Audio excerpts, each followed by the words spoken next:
வணக்கம். காலை நேர பிரதான செய்திகள். விரிவான செய்திகளுக்கு செல்லும் முன்னர் முதலில் தலைப்புச் செய்திகள்.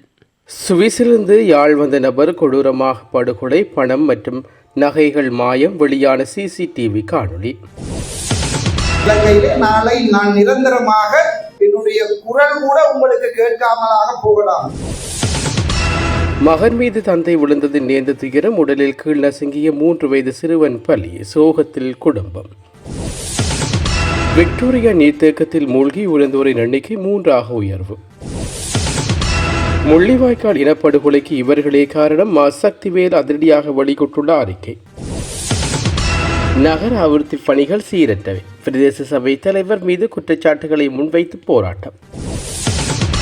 அனுர அரசில் அதிகரிக்கும் ஊழல் அதிகாரிகள், இலங்கை போக்குவரத்து சபை தலைவர் மீதான குற்றச்சாட்டு. காற்றழுத்த தாழ்வு மண்டலம் குறித்து வெளியான அறிவிப்பு. வனவாசல தொடர்ந்து விபத்து, திருடப்பட்ட தொடர்ந்து தண்டவாட பாகங்கள் 3000 ரூபாய்க்கு விற்பனை. திடீரென உயரும் ஆற்றின் நீர்மட்டம், தாழ்நில மக்களுக்கு நீர்ப்பாசன திணைக்களம் அவசர எச்சரிக்கை.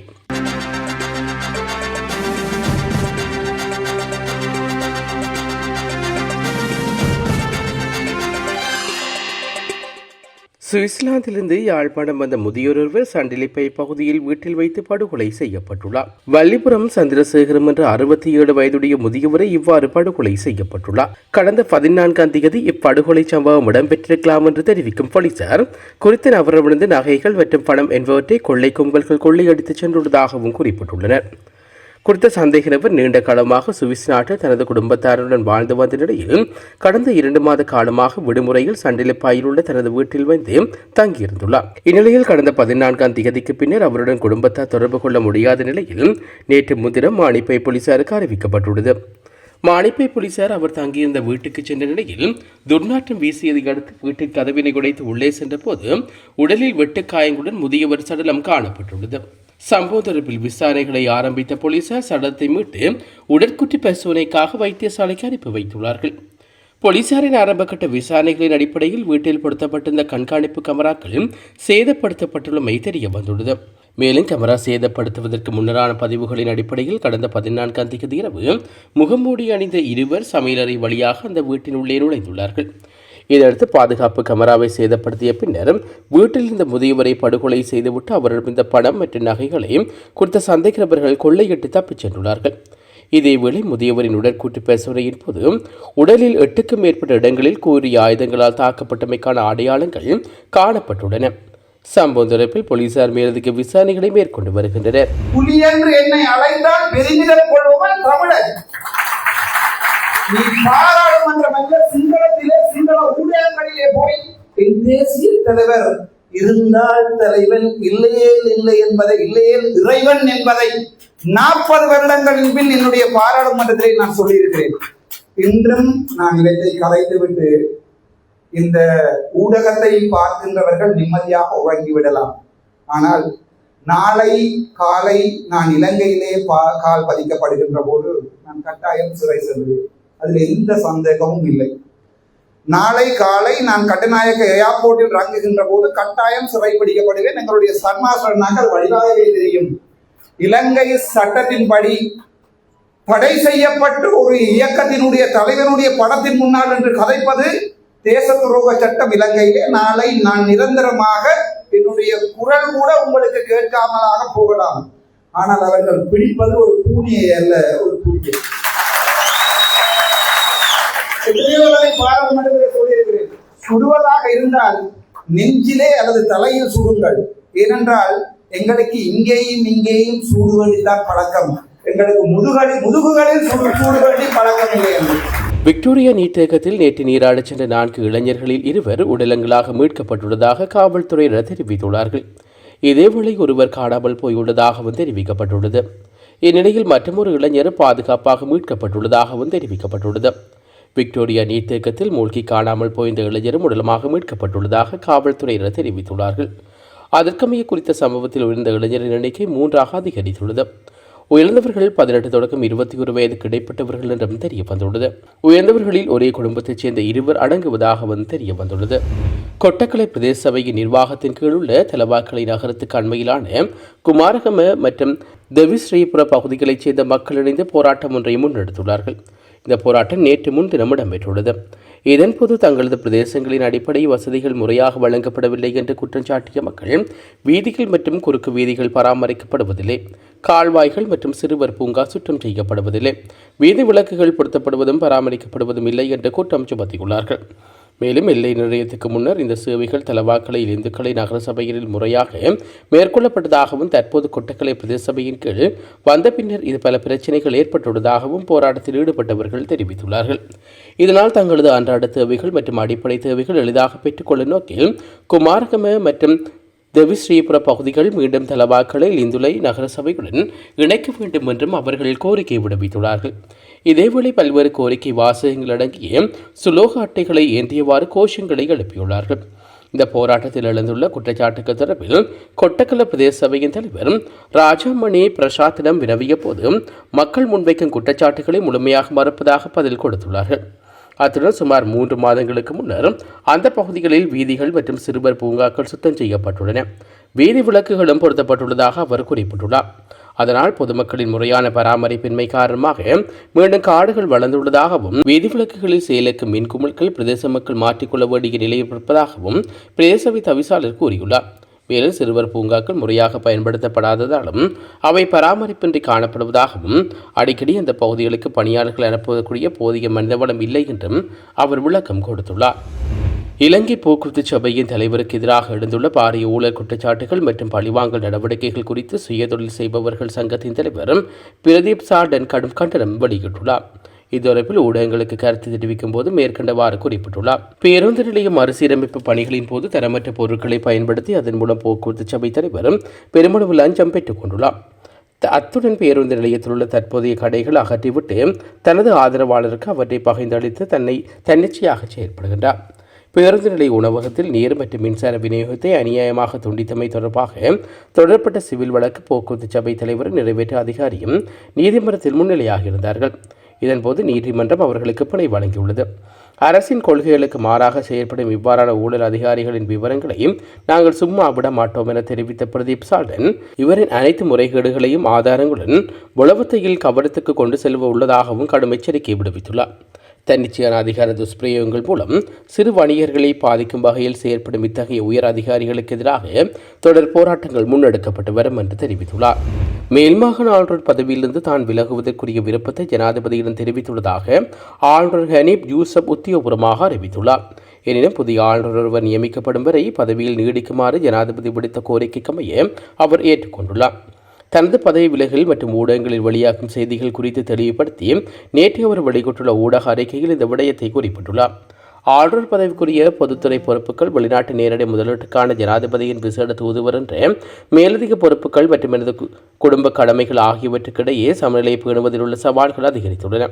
இதன் காரணமாக ஆளுநர் பதவியிலிருந்து விலகுவதற்காக எனது விருப்பத்தை சில காலத்துக்கு முன்பு ஜனாதிபதியிடம் தெரிவித்தேன்.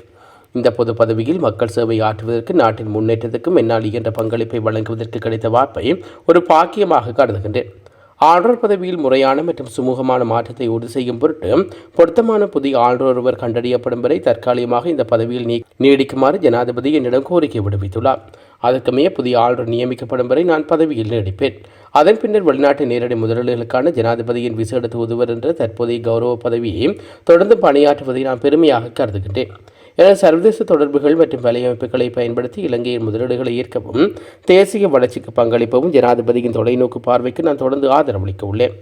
தேசத்திற்கு தேவையாற்றுவதில் எனது அர்ப்பணிப்பு என்று மாறாததுடன் என் மீது ஜனாதிபதி வைத்துள்ள நம்பிக்கை மற்றும் மதிப்புக்கு எனது ஆழமான நன்றிகளை தெரிவித்துக் கொள்கிறேன் என மேல்மாகாண ஆளுநர் ஹனீப் யூசப் இந்த அறிக்கையில் குறிப்பிட்டுள்ளார். ஜனாதிபதி அன்றகுமார் திசாநாயக்க எதிர்வரும் மே 20 மற்றும் 22 ஆகிய திகதிகளில் மட்டக்களப்பு மற்றும் அம்பாறை மாவட்டங்களுக்கு உத்தியோகபூர்வ விஜயங்களை மேற்கொள்ள உள்ளதாக அரசாங்க தகவல் திணைக்களம் அறிவித்துள்ளது. விஜயத்தின் முதற்கட்டமாக மே 20ஆம் தேதி மட்டக்களப்பு மாவட்டத்துக்கு செல்லும் ஜனாதிபதி பழைய மாவட்ட செயலக கேட்போர் கூடத்தில் நடைபெறவுள்ள மட்டக்களப்பு மாவட்ட ஒருங்கிணைப்பு குழு கூட்டத்தில் கலந்து கொள்ள உள்ளார். அதனைத் தொடர்ந்து போதைப்பொருள் ஒழிப்பை இலக்காக கொண்டு மட்டக்களப்பு வெவ்வேறு விளையாட்டு அரங்கில் நடத்தப்பட உள்ள ரட்டம எக்க தேசிய வேலை திட்டத்திலும் ஜனாதிபதி பங்கேற்க உள்ளார். இதனைத் தொடர்ந்து மே 22 அம்பாறை மாவட்டத்துக்கான விஜயத்தை மேற்கொள்ளும் ஜனாதிபதி நிந்தாவூர் கலாச்சார நிலையத்துக்கான அடிக்கல்லை நாட்டி வைக்க உள்ளார்.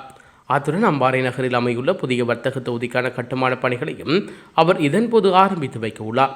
இந்த விஜயத்தின் இறுதி நிகழ்வாக அம்பாறை மாவட்ட செயலக கேட்போர் கூடத்தில் நடைபெறவுள்ள மாவட்ட ஒருங்கிணைப்பு குழு கூட்டத்தில் கலந்து கொண்டு பிராந்தியத்தின் அபிவிருத்தி பணிகள் குறித்து ஜனாதிபதி கலந்துரையாட உள்ளார்.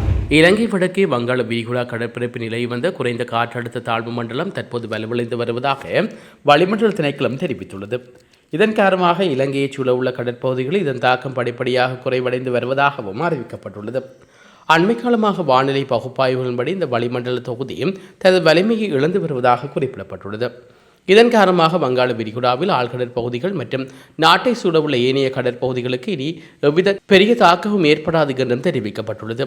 ஆளுகள் பிராந்தியங்களில் கடற்சார் நடவடிக்கைகளில் ஈடுபடும் கடற்தொழிலாளர்கள் மற்றும் கடற்படை சமூகத்தினரின் பாதுகாப்பு கருதிய இந்த விசேட அறிக்கைக்கு வெளியிடப்பட்டுள்ளது.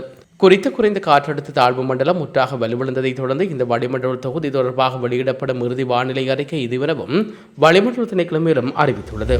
நாட்டின் நிலவும் மழையுடனான வானிலையை தொடர்ந்து ஆழத்தலுக்கல ஓயாவின் நீர்மட்டம் துணமெல்ல பகுதியில் அதிகரித்து வருவதாக நீர்ப்பாசன திணைக்களம் தெரிவித்துள்ளது. குறித்த பகுதிக்கு வெள்ளம் குறித்து எச்சரிக்கையும் விடுவிக்கப்பட்டுள்ளதால் மக்கள் மிகுந்த அவதானத்துடன் செயற்படுமாறும் அறிவுறுத்தப்பட்டுள்ளார்கள். அத்துடன் குடா ஓயாவின் வில்லிந்தகந்த பகுதியில் சிறிய அளவிலான வெள்ளம் ஏற்படக்கூடும் என்றும் அறிவிக்கப்பட்டுள்ளது. எனவே குறித்த ஆறுகளை அண்டிய தாழ்வான பகுதிகளில் வசிக்கும் மக்கள் வெள்ளம் குறித்த அவதானத்துடன் செயற்படுமாறு நீர்ப்பாசன திணைக்களம் எச்சரிக்கை விடுவித்துள்ளது. சீரற்ற வானிலையின் போது மக்களின் உயிர்களையும் உடைமைகளையும் பாதுகாக்க தேவையான முன்னாயத்த நடவடிக்கைகள் மேற்கொள்வது கட்டாய தேவையாக உள்ளது. அந்த வகையில் மக்கள் குடியிருப்புகளுக்கு அண்மையில் அபாயகரமான நிலையில் வளர்ந்து நிற்கும் மரங்களை வெட்டி அகற்றி வரும் அதிகாரிகளின் கடமையாகவே உள்ளது. எனும் சில பகுதிகளில் அதிகாரிகளின் அசமந்த போக்கினால் தேவையற்ற அனர்த்தங்களுக்கும் பதிவாகி வருகின்றமை குறிப்பிடத்தக்கது.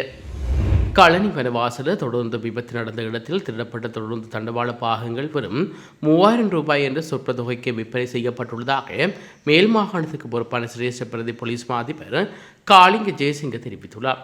நேற்று நடைபெற்ற ஊடக சந்திப்பில் கலந்து கொண்டு கருத்து தெரிவிக்கும் போது இவர் இதனை தெரிவித்துள்ளார். திருடப்பட்ட தொடர்ந்து தண்டவாள பாகங்கள் கொள்வனவு செய்யப்பட்ட இடத்தையும் காவல்துறை அடையாளம் கண்டுள்ளதுடன் அந்த நிறுவனத்தின் உரிமையாளரையும் காவல்துறையினர் கைது செய்துள்ளார்கள். தொடர்ந்து விபத்துக்கான காரணமாக அமைந்து தொடர்ந்து தண்டவாளத்திலிருந்து இணைப்புகளை கலட்டியமை மற்றும் பாகங்களை பிரித்தெடுத்தமை ஆகிய சந்தேகத்தின் பேரில் ஆரம்பத்தில் கைது செய்யப்பட்ட பிரதான சந்தேக நபருடன் நடத்தப்பட்ட தீவிர விசாரணையின் பின்னரே இந்த பாகங்கள் வாங்கிய நபர் கைது செய்யப்பட்டுள்ளார். பிரதான சந்தேக நபர் கடுமையான போதை பழக்கத்துக்கு அடிமையாக 25 வயதுடைய இளைஞர் என்று பிரதி போலீஸ் மா அதிபர் தெரிவித்துள்ளார். தனிநபர்கள் தங்களின் அற்பமான நிதி ஆராயங்களுக்காக இதுபோன்ற பொறுப்பற்ற திருடுகளில் ஈடுபடும் அதேவேளை அவர்களின் செயல்களால் பல மில்லியன் ரூபாய் பெறுமதியான சேதங்கள் ஏற்பட்டதுடன் மனித உயிர்களுக்கு பேரழிவு அபாயத்தை உள்ளாக்குவதாகவும் அவர் சுட்டிக்காட்டியுள்ளார். இது தொடர்பான விசாரணைகள் தீவிரமாக மேற்கொள்ளப்பட்டு வருவதுடன் கைது செய்யப்பட்ட அனைத்து சந்தேக நபர்களும் ஒரே நேரத்தில் நீதிமன்றத்தில் முன்னிலைப்படுத்தப்படுவார் என்றும் அவர் தெரிவித்துள்ளார். மேலும் பொது சொத்துக்களை அளித்தமைக்கான மட்டுமன்றி அதன் விளைவாக ஏற்பட்ட தொடர்ந்து விபத்தால் விளைந்த பெரும் சேதங்கள் மற்றும் இழப்புகளுக்காகவும் சந்தேக நபர்களுக்கு எதிராக சட்ட நடவடிக்கை எடுக்கப்படும் என பிரதி போலீஸ் மா அதிபர் உறுதிப்படுத்தியுள்ளார். திருடப்பட்ட பொது சொத்துக்களை தெரிந்தே கொள்வனவு செய்த நபர்களுக்கு எதிராக கடுமையான சட்டம் நடைமுறைப்படுத்தப்படும் என்றும் அவர் மேலும் தெளிவுபடுத்தியுள்ளார். முள்ளிவாய்க்கால் இனப்படுகொலைக்கு யார் காரணமாக இருந்தார்களோ அவர்களுக்கே மக்கள் வாக்களித்து பதவியில் அமர்த்த நிலைக்கு தள்ளியுள்ளார் என்று அருத்தந்தை சக்திவேல் தெரிவித்துள்ளார்.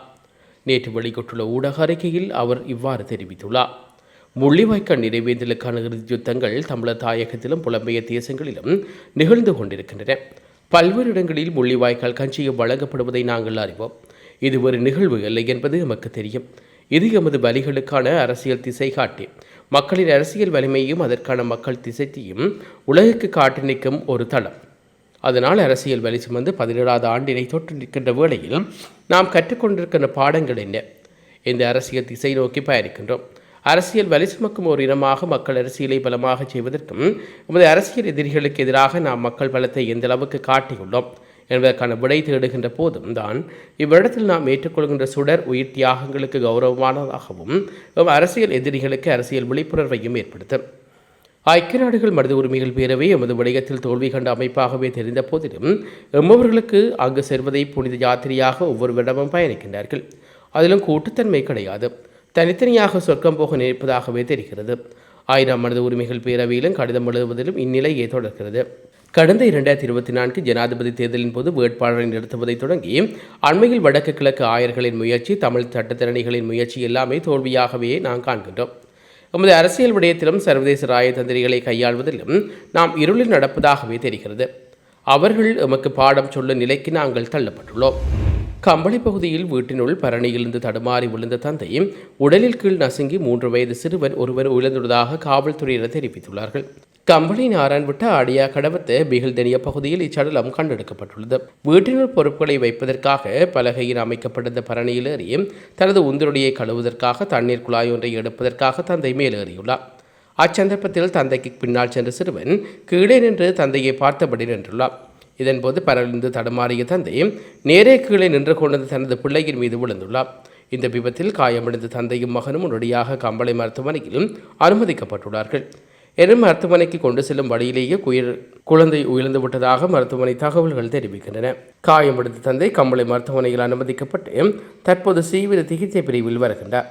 இச்சம்பவம் தொடர்பில் கம்பளை காவல்துறை அதிகாரிகள் மெல்லிய விசாரணைகளை மேற்கொண்டு வருகின்றமை குறிப்பிடத்தக்கது. இத்துடன் பிரதான செய்திகள் நிறைவுக்கு வருகின்றன. தொடர்ந்து நாளை காலை பிரதான செய்திகளோடு இணைந்து கொள்ளுவோம். நன்றி.